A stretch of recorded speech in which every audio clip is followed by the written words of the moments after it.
महाराष्ट्रात आलेले 107 पाकिस्तानी नागरिक बेपत्ता। राज्य सरकारच्या शोध मोहिमेत समोर आली धक्कादायक माहिती। राज्यात 5023 पाकिस्तानी नागरिक, पण फक्त 51 लोकांकडेच वैध व्हिसा आणि कागदपत्र। पहलगाम हल्ल्यातल्या 5 संशयित दहशतवाद्यांच्या घरांवर केंद्र सरकारचा बुलडोझर। 5ही जणांच्या लष्कर ए तोयबाच्या कारवायांमध्ये सहभाग। पुलवामा, कुलगाम आणि शोपियानमध्ये तपास यंत्रणा ॲक्शन मोडवर।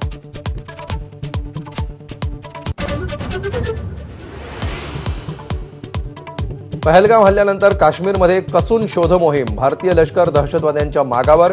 एनआयएसह तपास यंत्रणांकडून पहलगाम, शोपिया भागातले शेकडो संशयित ताब्यात।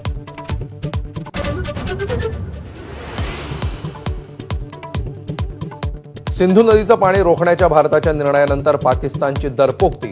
टोकाचं पाऊल उचलण्याचा पाकचे पंतप्रधान शहबाज शरीफांचा इशारा, तर रक्ताचे पाट वाहतील बिलावल भुत्तोंची धमकी।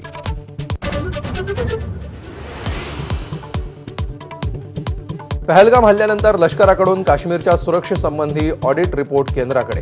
पर्यटन स्थळांवर हेलिकॉप्टरद्वारे ठेवणार नजर आणि टहलणीसाठी एकात्मिक नेटवर्क बनवण्याची शिफारस।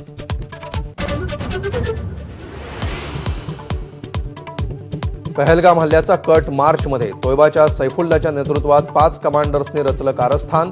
पाकिस्तान आर्मी, आयएसआयचाही कटात सहभाग। भारताकडे पुरावे।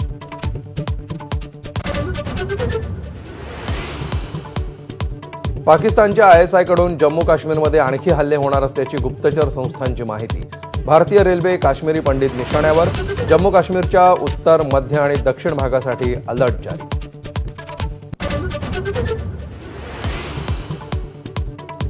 पाकिस्ताननं हवाई बंदी घातल्यानंतर डीजीसीएकडून नव्या गाईडलाईन्स जारी। प्रवासाचा वेळ वाढल्यामुळे विमानात पुरेसे खाद्यपदार्थ ठेवण्याच्या सूचना।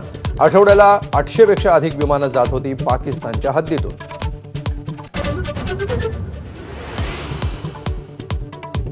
अहिंसा आपला धर्म, पण अत्याचारांना धडा शिकवणं हा सुद्धा धर्मच। सरसंघचालक मोहन भागवतांचं वक्तव्य। राजाचं कर्तव्य प्रजेचं रक्षण करणं असल्याचंही मत व्यक्त।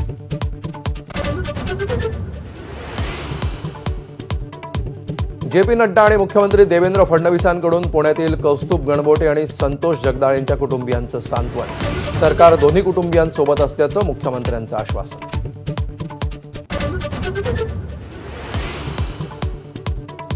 इराणमधील अब्बास शहरातील बंदरावर भीषण स्फोट। स्फोटामध्ये 600 जण जखमी।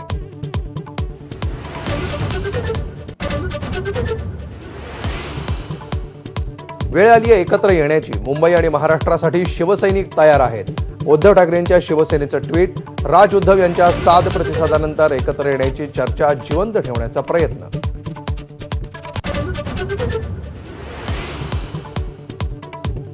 भिवंडीच्या राहणाल गावामध्ये फर्निचर गोदामाला आग। 7 ते 8 गोदामं जळून खाक। 19 तासांनंतरही आग आटोक्यात आणण्याचे प्रयत्न सुरूच। अग्निशमन दलाचा एक जवान जखमी।